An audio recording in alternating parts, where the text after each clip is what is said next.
devastation caused by the nuclear accident at Chernobyl is well known.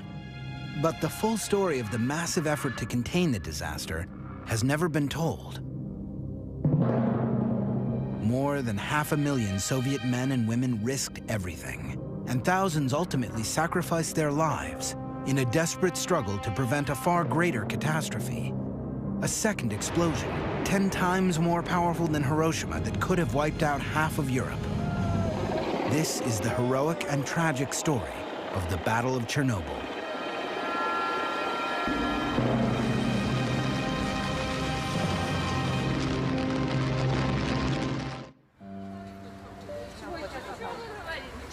Friday, April 25th, 1986. A beautiful spring day for the 43,000 inhabitants of Pripyat in the Ukraine. A day that will remain forever engraved in their memory.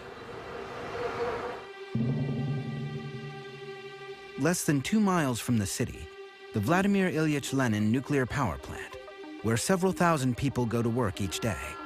Tonight, the 176 employees of Block 4 have been ordered to carry out a test on a self-fueling system of the reactor, something that could save energy. At 1:23 a.m., the security systems are deactivated and the experiment begins.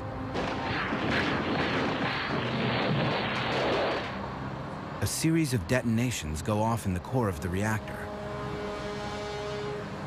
While Pripyat sleeps peacefully, the floor of the plant begins to tremble.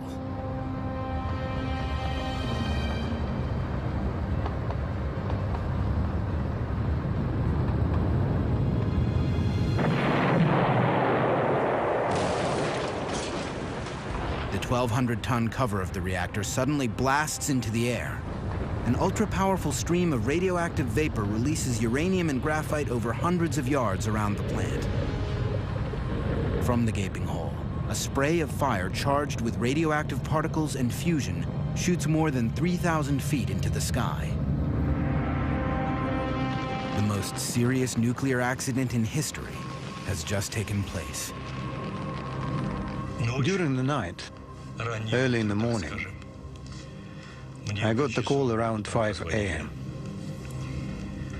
I was told there's been some accident at the Chernobyl nuclear plant.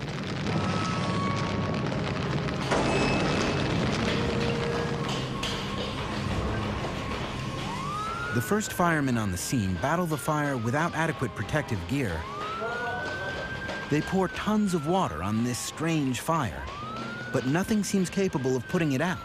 They're all exposed to lethal doses of radiation. 2 men die that night.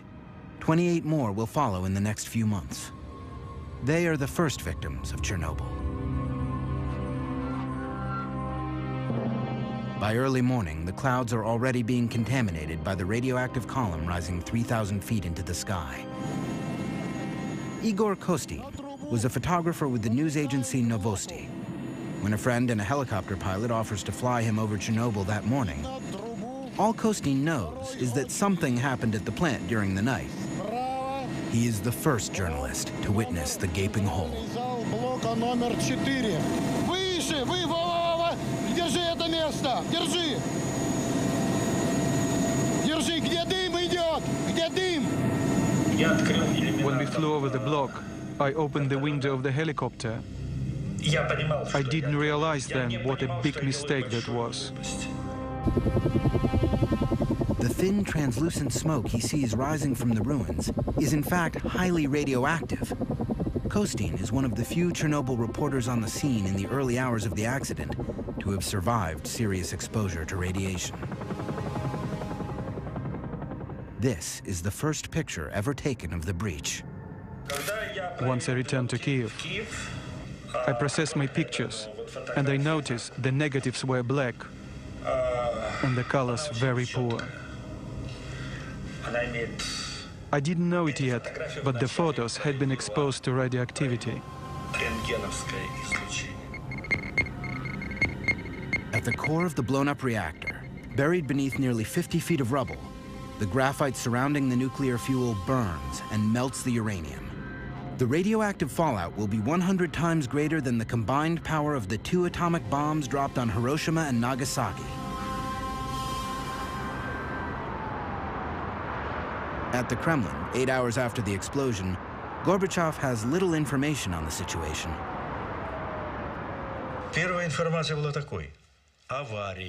The first information consisted of accident and fire.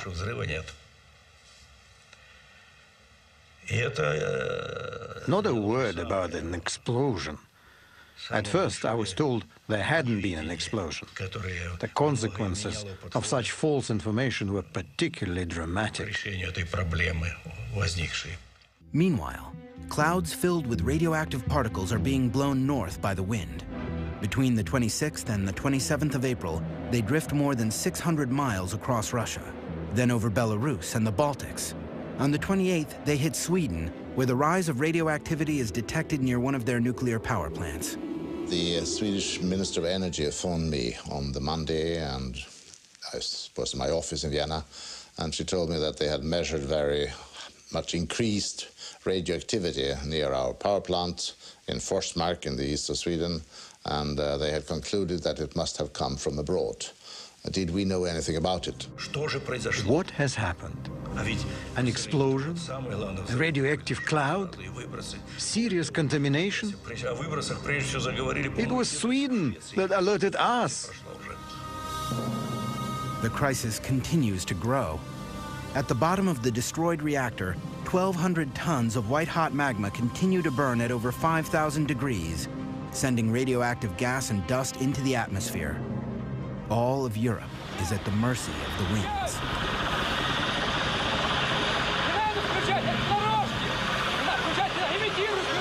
On the third day of the crisis, Soviet General Nikolai Antochkin leads a fleet of 80 helicopters sent from Moscow to fight the blaze and put the fire out. In those days, radioactivity was measured in units called Roentgens. Normal atmospheric level is about 12 millionths of a Roentgen. General Antochkin is shocked by what he finds. Our dosimeter, the instrument for measuring radiation, only went up to 500 Roentgens. The needle was going crazy. It was completely off the scale. I think there were at least 1,000 Roentgens at a height of 200 meters. Even at that altitude, just a half hour of exposure could be lethal. The strong current of radioactive hot air streaming up from the reactor makes it impossible to get closer. They will have to improvise some way of carrying out their mission. Something needed to be done as quickly as possible. Put out the fire and seal up the reactor to be able to get close enough to do other work. It also needed to be closed up to stop the radioactive dust from spreading. It was getting blown off by the wind. We really needed to act fast. The gigantic ballet begins. Top pilots are being rushed back from the Afghan front to fly helicopters carrying soldiers who will toss 175-pound sandbags into the blaze with their bare hands. They hope to smother the fire by filling the reactor with tons of sand and boric acid, which neutralizes radiation. The first day, 110 sorties. The next, 300. The radiation level above the reactor is over 3,500 Roentgens, almost 9 times the lethal dose. Some of the pilots make up to 33 flights in a single day. Each time they went, they received 5 or 6 Roentgens. If they were slow, it was even more. After a few missions, my soldiers would go wash up and eat. After a while, they'd start throwing up.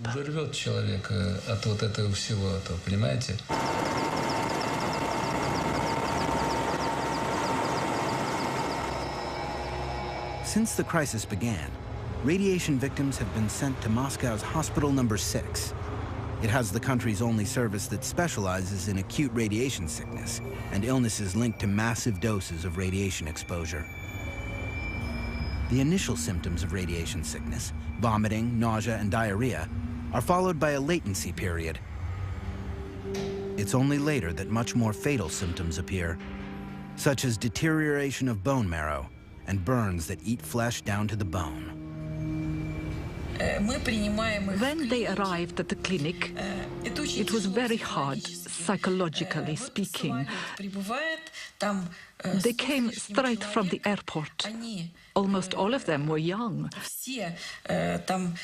They arrived during the latency period.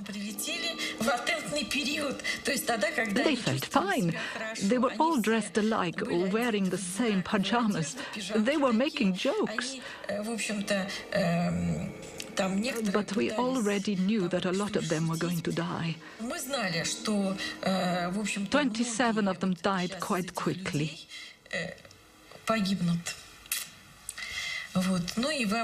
They'd all received huge doses of radiation and were suffering from life-threatening burns.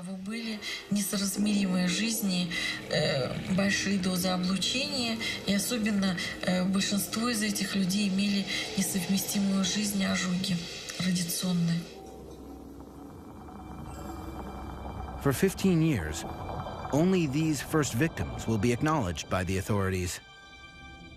But many more will confront the devastating consequences of radiation exposure because the massive battle to contain the catastrophe at Chernobyl has only just begun.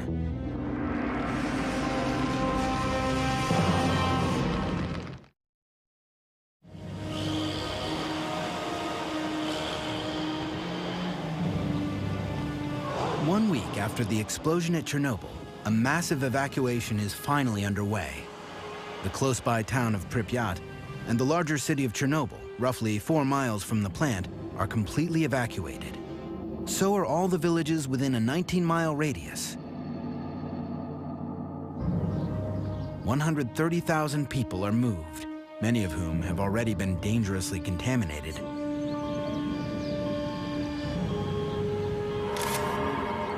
An 1,150 square mile area along the border of Ukraine and Belarus is abruptly evacuated and isolated from the rest of the world.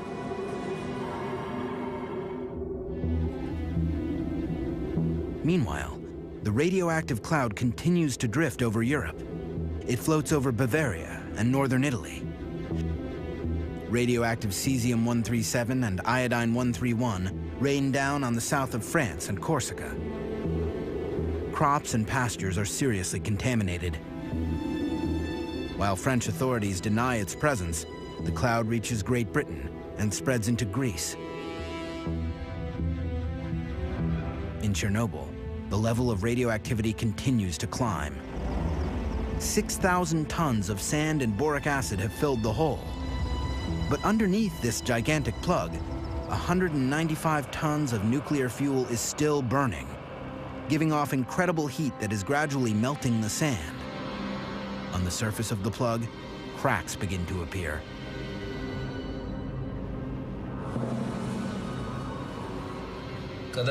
Once we plugged up the hole, the temperature started to rise. We were afraid because it could have caused another explosion. It was terrifying. Scientists came to take readings. They were very worried. They were afraid the critical temperature would be reached and it would set off a second explosion. That would have been a terrible tragedy. The cement slab below the reactor core is heating up and in danger of cracking. The magma is threatening to seep through. The water the firemen poured during the first hours of the disaster has pooled below the slab. If the radioactive magma makes contact with the water, it could set off a second explosion even more devastating than the first. The country's top experts are called into action. If the heat managed to crack the cement slab, only 1,400 kilograms of uranium and graphite mixture would have needed to hit the water to set off a new explosion. The ensuing chain reaction could set off an explosion comparable to a gigantic atomic bomb. Our experts studied the possibility and concluded that the explosion would have had a force of 3 to 5 megatons. Minsk, which is 320 kilometers from Chernobyl, would have been razed and Europe rendered uninhabitable. We had to stop the process. If it continued, It would have been an enormous disaster. An enormous nuclear disaster.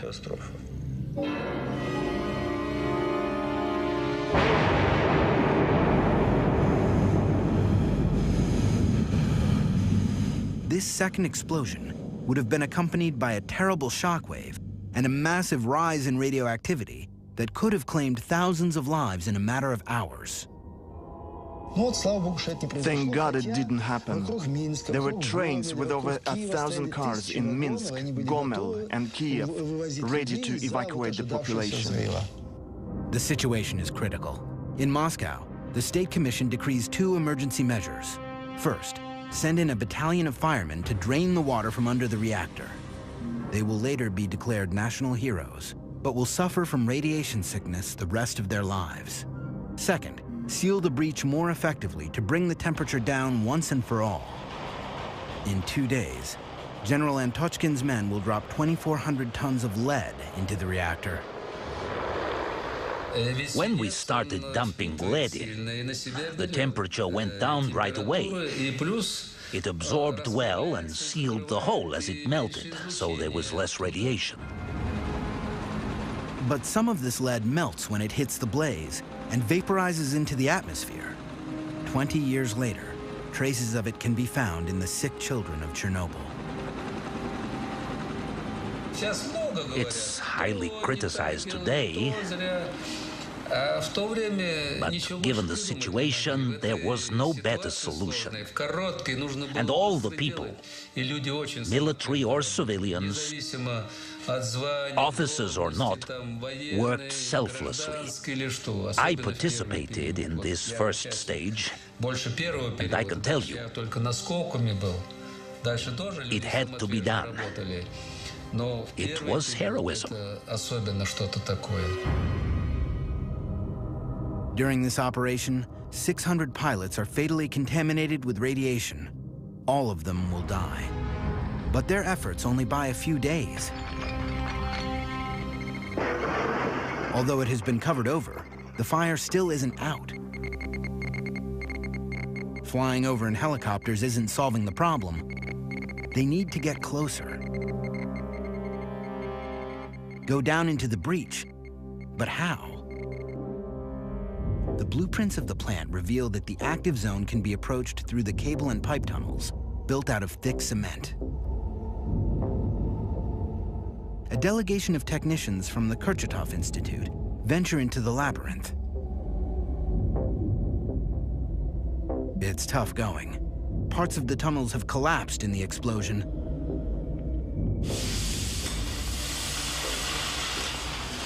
They pierce through the shell of the fourth reactor with a blowtorch and stick their radioactivity detectors and thermometers in, along with cameras. The result is terrifying. The radiation levels are astronomical, and their worst fears are confirmed. The white-hot magma has cracked the cement slab and seeped into the empty basin. It is now threatening to sink even further. There was a 5 to 10% risk of explosion. We drained the water from under the reactor, but something absolutely had to be done. Something had to be put underneath the reactor to keep the magma from seeping down. Something had to keep it from falling in. Nothing is stopping the magma from seeping even deeper into the sandy subsoil. And beneath the reactor lies a huge store of groundwater that supplies the entire country. A new operation is launched, the story of which has never fully been told. A daring attempt to burrow beneath the reactor that will eventually claim many more lives.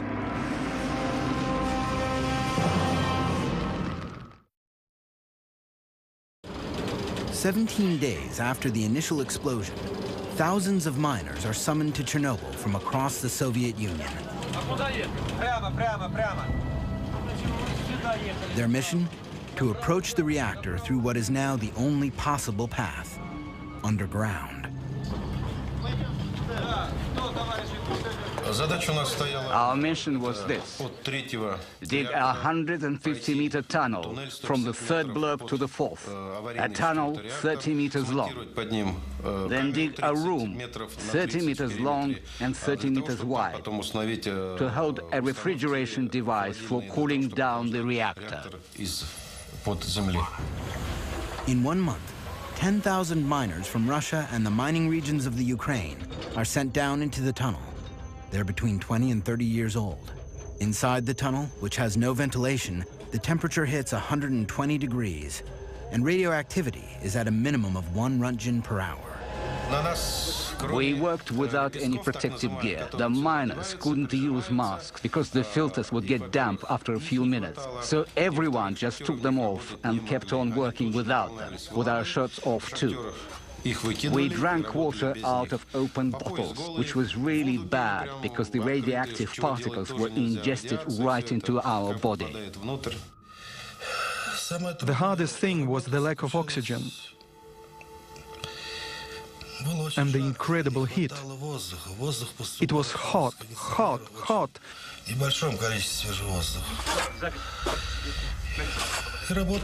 And we had to work really fast, at a crazy pace, faster and faster. Battalions of 30 miners relieve each other every 3 hours, 24 hours a day. In just over a month, they dig a 500-foot tunnel, a job that in a mine would have normally taken 3 months. The most dangerous places were not underground. There wasn't as much radiation below the reactor. But as soon as we came up, we had to run even faster.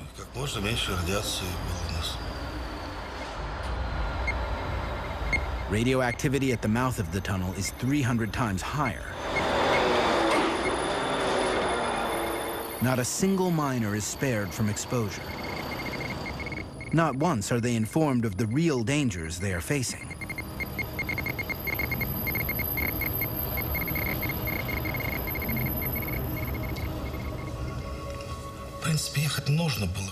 Someone had to go and do it. Us or someone else. We did our duty.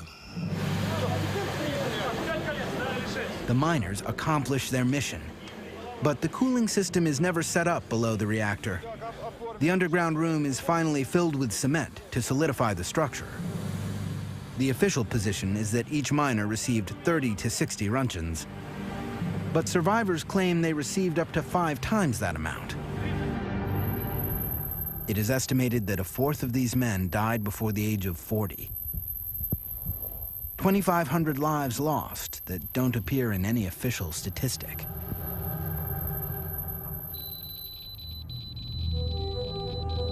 The fire at Chernobyl is now being kept in check, but the breach and tons of highly radioactive rubble lie exposed to the elements.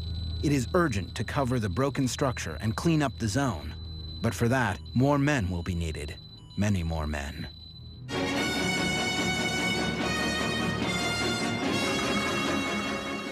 Добрый вечер, товарищи.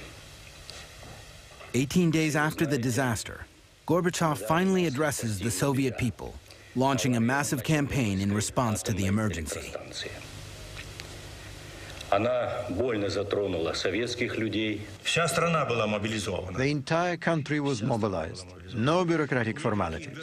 If someone had what we needed, we took it. No formalities. We'd worry about the cost later. We took whatever we needed. It was a frontline situation. General Nikolai Tarakhanov is sent to command the land troops. In 1 year, 100,000 soldiers and officers passed through Chernobyl. They were all reservists.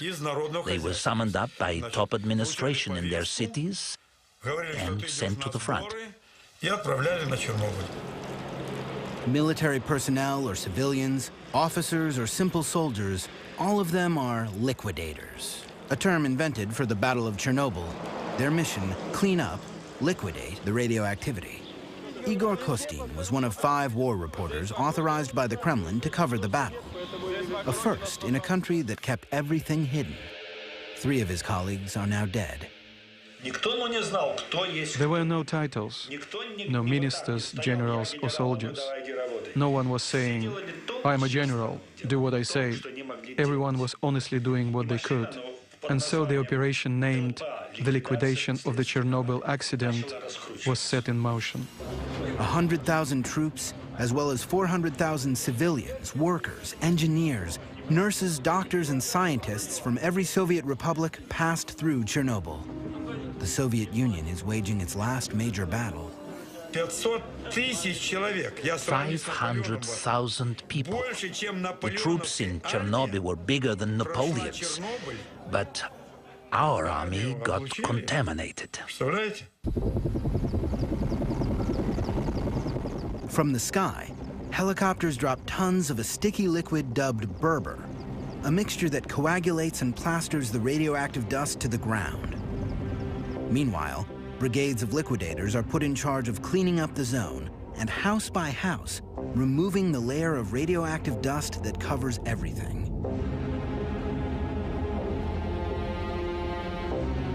The last villages with people still remaining in the zone are evacuated. The houses are knocked down one by one and buried. Around the plant, a colossal operation is set in motion. It goes on 7 days a week without a single day off. 400,000 cubic yards of contaminated earth are bulldozed into huge ditches and covered over with cement.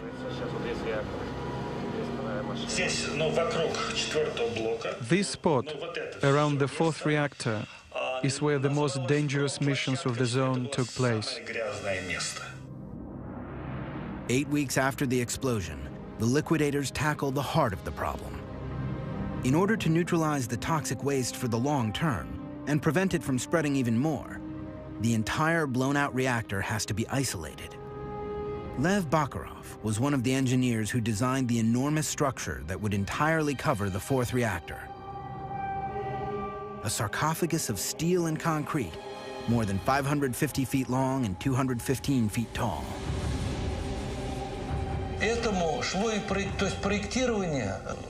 It was one of a kind, a unique project. No one had ever built such a structure in a zone this radioactive. You could only work a few minutes at a time. That had never been done before.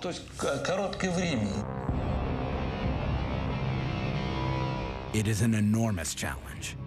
How do you build a monumental structure in a place where humans can work for only a few minutes or even just seconds at a time? This utterly new situation will require more improvisation from the liquidators and put more lives at risk.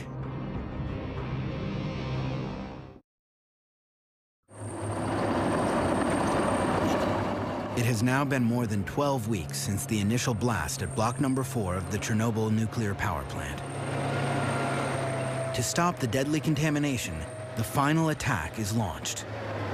Construction of a massive sarcophagus that will completely cover the damaged reactor.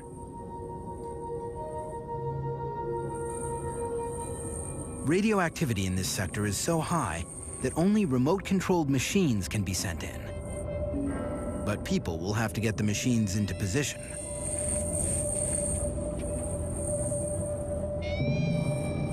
Workers can only stay a few minutes without receiving a fatal dose of radiation. With each second, their lives are more threatened. Here's one of the armored vehicles. It looks primitive, but we had to build them ourselves. We lined the cabs entirely with lead to protect our soldiers from the radiation as best we could.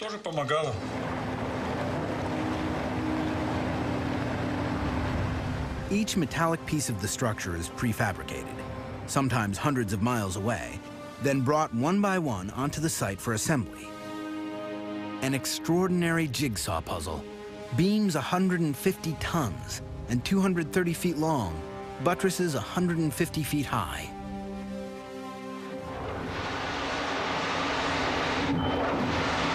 Despite the extreme conditions, work progresses. 130,000 cubic yards of cement are used to make the structure. But the discovery of a new problem forces the work to a halt. The roof of the plant is covered with highly contaminated pieces of graphite. Вот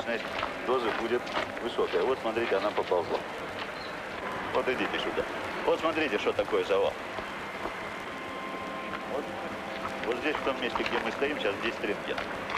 Это будет примерно 1000. Вот около вот этого колпака примерно 200. Все, пойдемте. На сегодня хватит нам. Выходим, пойдемте. И ты тоже выходи оттуда. These pieces of graphite enveloped uranium rods. They've been blown from the reactor during the explosion. One single piece gives off enough radioactivity to kill a man in less than an hour. They have to be gotten rid of before construction continues.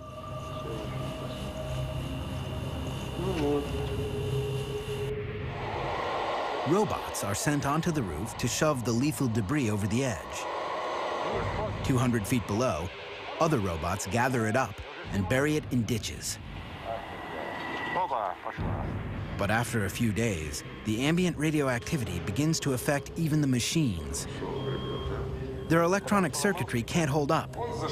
They break down. One of them hurtles itself into the breach. Robotic machines are no longer an option. Men will have to replace them. Russian soldiers nicknamed biorobots for the occasion. This battalion of young soldiers is preparing to go up onto the roof of the third reactor for the first time. They're between 20 and 30 years old, all of them reservists called to the front for the most dangerous and deadly battle of Chernobyl. No human has ever worked in zones as radioactive as this. General Nikolai Tarakhanov is in command of the operation and personally oversees every detail, down to the hand-sewn lead suits that every soldier is forced to make the night before the attack.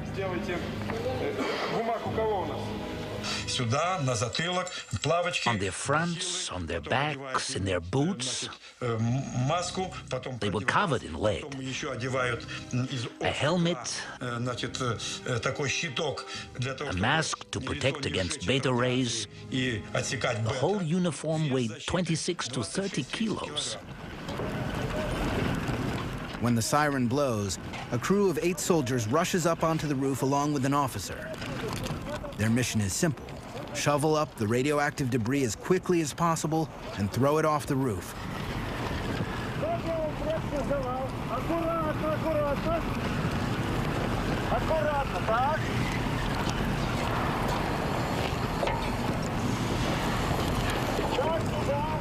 According to General Tarakhanov's calculations, the level of radioactivity, estimated to be 7,000 Roentgens per hour, only allows the biorobots 45 seconds on the roof, only enough time for a couple of shovelfuls.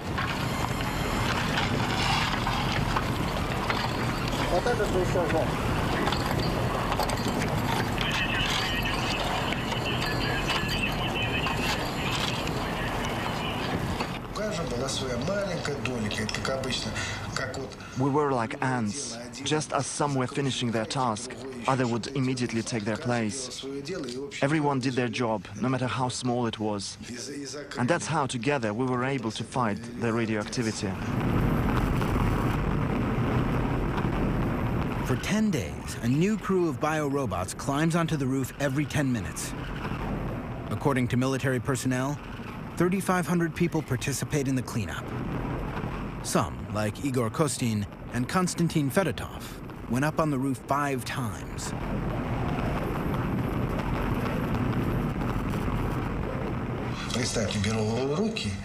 We picked up pieces that were 1,500 Roentgens. After a day of work, our hands would ache, and we could not make a fist.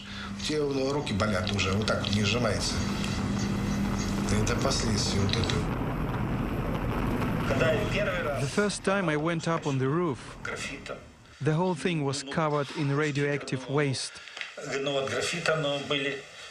My hands were shaking. I didn't know what world I was in, and I started snapping photos. If you look close, you can see traces of radiation on the film. I was holding the camera like this, and it was coming up from the ground, like that. Your eyes hurt, and there was a metal taste in your mouth. Those are the two things you felt. And once you felt that, you knew you had gotten more than your dose. You went like this, but you couldn't hear anything. Everything was covered in lead. Even today, 20 years later, I can still taste the lead in my mouth. Thousands of them will discover that this peculiar taste means an invisible enemy is attacking. As the biorobots are sacrificing their lives on the roof of the plant, the cleanup continues throughout the 19-mile zone, 24 hours a day, rain or shine.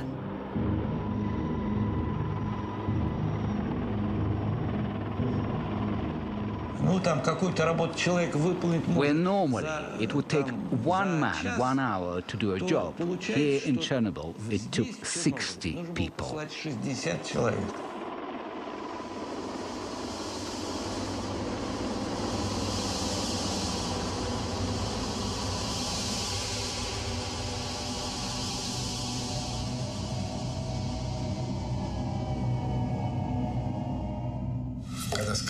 When we came down off the roof, it felt like our blood had been sucked dry by vampires.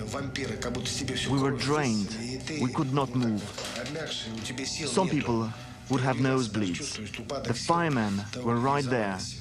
If someone's nose started bleeding, they got sent to the hospital. If we collapsed, we got sent home. But we wanted to hold out.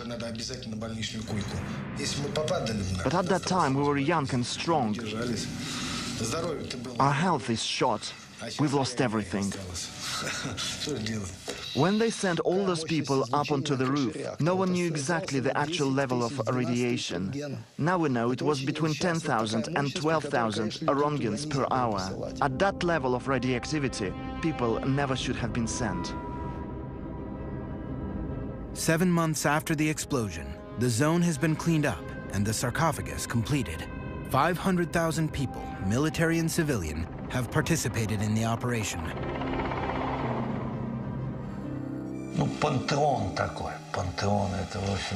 Our sarcophagus is a pantheon, a tomb, a mausoleum. Our second mausoleum. After that, we stopped building nuclear power plants. A bitter victory from which the country will never recover. The first snow has started to stick on Chernobyl. For authorities, this proves the sarcophagus is airtight, at least for 30 years, or so they predict. The liquidators have gone home. Reactors 1, 2, and 3 are back up and running. The first battle of Chernobyl has ended in a victory that heralded the end of the USSR. But for many, it also marks the beginning of a war that 20 years later still hasn't ended.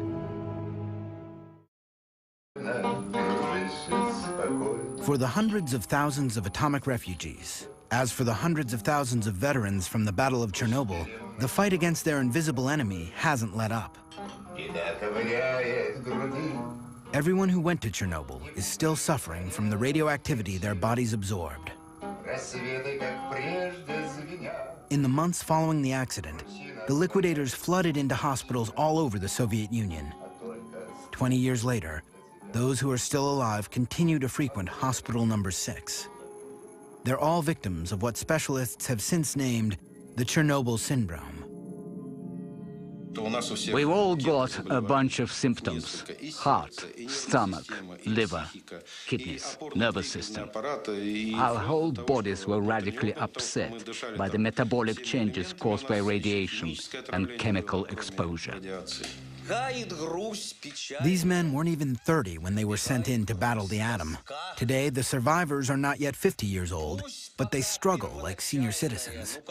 According to the military, of the 500,000 Chernobyl liquidators, 20,000 have already died. 200,000 are officially disabled. Во-первых, по здоровью, не знаешь потом, сколько проживешь, от чего ты умрешь. You don't know what effects it will have on your children, if you have any. Если дети зарождаешь... We know all that. And we know the invisible enemy is eating away inside of us like a worm. Как окажется. Понимающие это понимают. For us, the war continues. And little by little, we're slipping away from this world. Врагом продолжается. И они потихонечку отходят. Yet for 2 decades, only 59 deaths have been officially attributed to the Chernobyl disaster. Not a single study has been carried out of the 130,000 refugees from the zone. Not a single statistic on the state of the 500,000 liquidators. No figures on the population that continues to live around Chernobyl and in the contaminated areas. The real amount of radiation these people were exposed to has never been revealed to them. The United Nations recently reported an increase in rare childhood thyroid cancer cases, but it found no evidence of higher birth defect rates that could be tied to the accident. Some charities and environmental groups disagree, citing local data that showed much higher rates for various deformities and developmental abnormalities in newborns.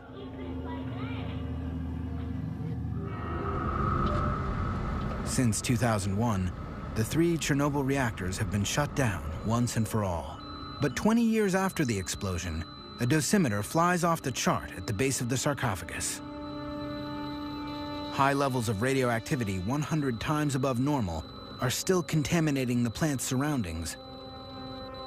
The structure has been weakened by rain and erosion. Since its construction, 3,000 liquidators have been watching over it, trying to ward off damage. We built the sarcophagus to last 30 years, thinking that 30 years after the explosion, we could build a new sarcophagus without people having to run because of high radiation levels. 20 years have gone by, and nothing's been done yet, and it's urgent that it gets replaced. But the Ukraine doesn't have any more money. Neither do we. A new sarcophagus is underway, but its construction is already 10 years behind schedule. It is a structure 350 feet tall, meant entirely to cover the first sarcophagus. It will cost $1 billion. An international fund led by Hans Blix has been set up. We still have not put the new sarcophagus on it. It will be ready in a couple of years' time. When that is done, well, then they can, in due course, later on remove the masses of spent fuel or of melted fuel which is there.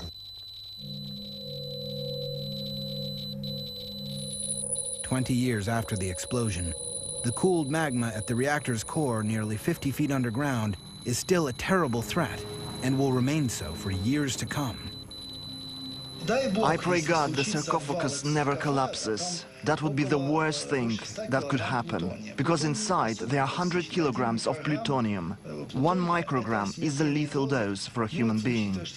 That means there is enough plutonium to poison 100 million people. The half-life of plutonium, in other words, the time it takes for half of the plutonium to disappear, is 245,000 years. This is something we could thus consider eternal. There are areas where there will never be life again. Despite this terrible warning, interest in nuclear power appears to be increasing once again. In the US, more than a dozen utility companies hope to build new nuclear plants to meet increasing energy demands and to reduce our reliance on fossil fuels, which cause global warming. Nuclear energy may ultimately help reduce global warming, but this lifeless landscape will serve as an eternal reminder of the potential risk involved and the enormous sacrifice 500,000 Soviet men and women made in the Battle of Chernobyl.